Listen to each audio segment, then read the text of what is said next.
Having a healthy relationship with social media is something that you actively have to work towards. In the same way that you have a healthy relationship with your partner, your children, your parents, and nobody came around at the very beginning of social media to tell us how to have a healthy relationship with social media. We had the internet. The internet came through and we were like, oh, computers in our house. We can type things. This is great, right? And when social media came through, it was these profiles at the very beginning where you filled in slots of information about yourself so people could get to know you better.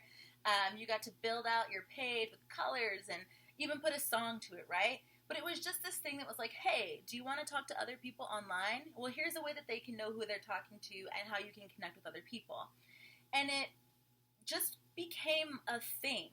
But there was no one there to say, this is the way, these are the benefits and these are the deficits. These are the pros and cons of being on a social media site, right? And then it just boomed. It boomed. All of a sudden, Facebook is everywhere, and Instagram, and Snapchat, and now we have all these things, these Pinterest and TikTok, and nobody stopped to say, how do I make sure that I am having a healthy relationship with my social media? This came to me back about 5 years ago, I would say, when I realized that being on social media made me feel like shit.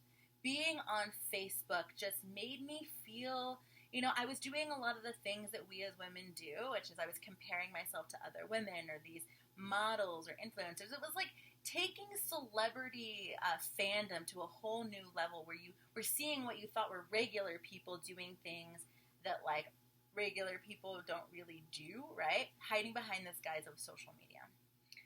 So I decided to try and figure out like why it was that I was feeling like crap on my social media, because I didn't want to stop using it. I wanted to continue using it. Why did I feel like crap, and how did I make it so that I didn't feel like crap, right? And now, these 5 years later, I've broken it down to these 4 pillars that I think are very important when building on social media. And I'm focusing very much on this right now because I feel like for those of us who are building our businesses on social media, whether we're speakers, bloggers, writers, coaches, even online, people are taking all of their services online now, especially, right? When you spend so much time building online, it's important that you have a healthy relationship with social media because you can't just not go on. You got to go on. You're building your business, right?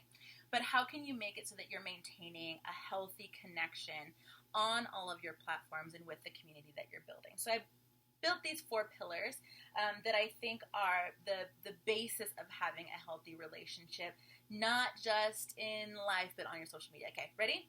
So the first one is feeling. How do you feel when you're on your platforms? How do you feel when you're on a certain person's page? How do you feel when you're scrolling, right? Taking this inventory, as I like to call it, a feeling inventory, will really help you understand like why you feel the negativity that you feel. Right now you're just feeling it, but like why? And where are you when you feel it? Are you looking at like a model's page? Are you looking at a health coach page? Are you looking at a chef's page and they're making all this amazing food, right? Are you feeling comparison, imposter syndrome? Are you going to other people's pages and judging them, right? What is going on in the feelings department? Where are you having these feelings? What pages are you on? And what is it that you're consuming that is making you feel that way? The second part is time, right? How much time are you spending on social media? And this one's a little bit tricky because I don't think all of us really pay attention to how much time we spend on our social media apps. And this is a little bit different than being on our phones, right? Text messages, phone calls, checking email, that's one thing. But how often do we just like open Instagram and we're like, let's see what's going on in Instagram world right now, right? And then you think you're going to go check your notifications, and all of a sudden 2 hours later you're in a scroll hole so deep and you have no idea how you got there. You like went to go send a text message, but your Instagram was up and you're like, let me just check this real quick, right? Been there, done that. I know you have too. Okay. So talking about the time we spend on it, there's lots of different ways that you can track this and also begin to shift this. The third pillar is breaking up. Now, just like any type of interpersonal relationship you may have, romantic interpersonal, I should say, you have to break up before you get together and build another relationship, right? So sometimes, and I know that this can be very hard to admit, there are pages out there that we follow that make us feel like crap, and we keep following them. But why? Are we afraid we're gonna miss something? Do we think that they're gonna call us and be like, "Why aren't you following me anymore?"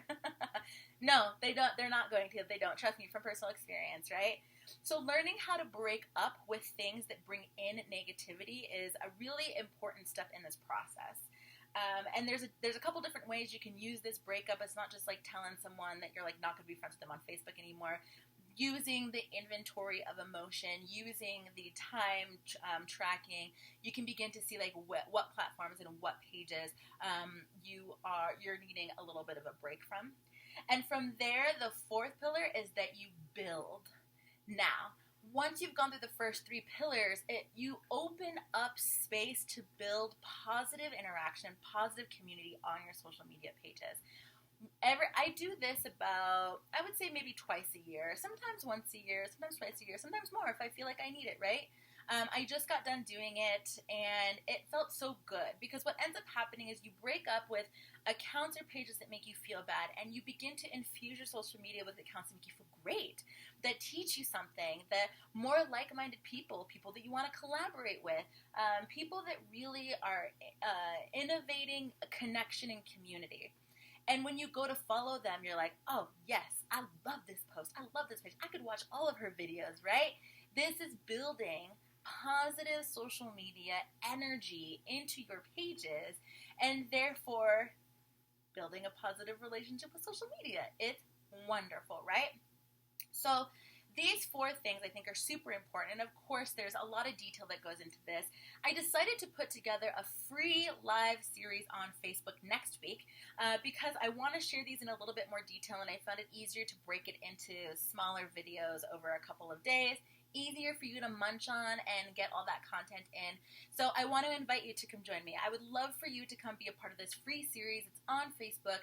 I'm holding it in the Confidence and Success group, and I really would like, especially those of you who are building your businesses on social media and finding it a little bit challenging, whether it be mentally, emotionally, even physically, to be on social media right now. I would love to have you come and hang out with us for a couple days so I can share in a little bit more depth these four pillars with you.